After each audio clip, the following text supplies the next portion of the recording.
Welcome to This Explainer. If you've been tuning into the subtle background hum of our modern information age, you've probably noticed this specific kind of cognitive fatigue setting in.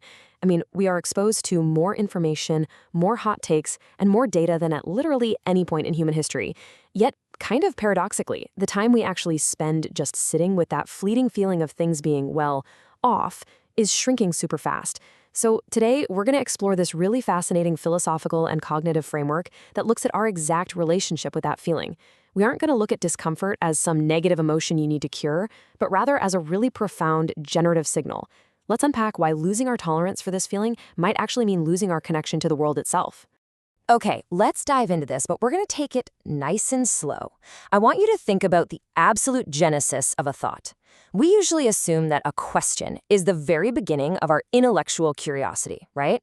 We think the starting line of understanding is that exact moment we ask, why? But think about it for a second. What actually happens before that question even exists? Well, before a question can ever be articulated, there's usually something else. It's this subtle, really hard-to-name disturbance. It's almost like a cognitive friction, where something just doesn't quite align. And we all universally experience this. Just think of the last time you read a headline that just didn't sit right with you. It's that tiny, almost imperceptible whisper in your mind that says, something feels off. It's not an answer, and it's definitely not a fully formed question yet. Now, what's really interesting about this is how we define this state. We call it discomfort. Usually, we categorize discomfort as a glitch, a negative emotion, or just a psychological annoyance we want to get rid of as fast as possible. But the source material reframes this brilliantly.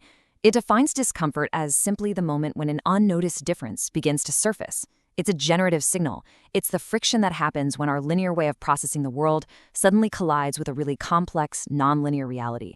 So consider this instead. Discomfort is actually a signal that reality contains something our current understanding just cannot fully explain. The source text refers to this as a kind of transparent pain. It is our raw, unedited connection to a much larger, unfinished world.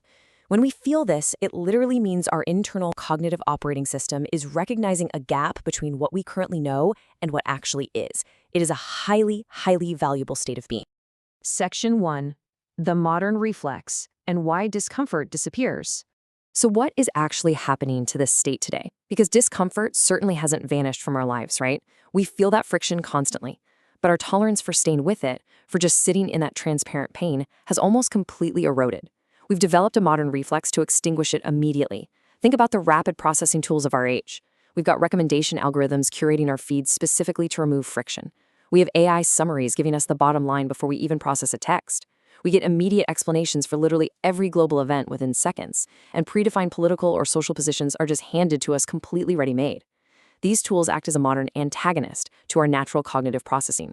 They prematurely extinguish our discomfort before it ever has a single chance to evolve into genuine curiosity. And this brilliantly illustrates the quiet tragedy of our modern reflex. Meaning arrives before exploration begins. We are handed the answer, the summary, and the stance long before we have the cognitive space to even form the question ourselves. The signal just disappears. It gets completely overwritten by convenience. Section 2. The two sequences and truncating the cognitive cascade. To really understand what we're losing, we need to compare how human understanding has historically unfolded with the modern short circuit we just talked about. Let's trace the cognitive cascade. Here is the traditional sequence. It starts with a difference out in the world. That difference causes step 2, which is discomfort. Now, pay close attention to step 3 here, suspension. Historically, we had to sit in this unclosed space. It's kind of like a detective with clues that don't match up yet. They just have to suspend judgment. In that incredibly vital space of suspension, the mind stays open, eventually forming a question, which leads to exploration and finally understanding. The real magic happens right there in that gap of suspension. But let's contrast this sharply with the modern loop. We encounter a difference, we feel the discomfort, but then step 3 is an immediate explanation handed to us by an algorithm or a summary, and step 4 is just closure.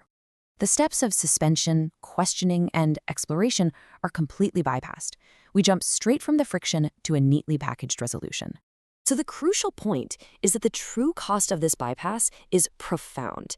When we skip suspension, we aren't just losing out on asking questions. We are losing openness itself.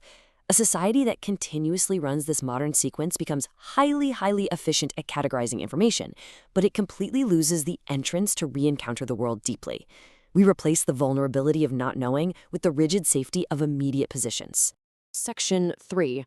Reframing noise and the unseen reality. Let's move to and see how this builds our perspective on how we should actually treat this feeling going forward. If we accept that this modern bypass is stripping away our openness, how do we reclaim it? Well, it starts with how we classify the feeling of discomfort itself. We really have to stop treating discomfort as a cognitive glitch. Right now, we view it as an error, something to be quickly fixed, smoothed over, or just swiped away. Instead, we need to reframe it as evidence. It is a vital feature of an unfinished reality.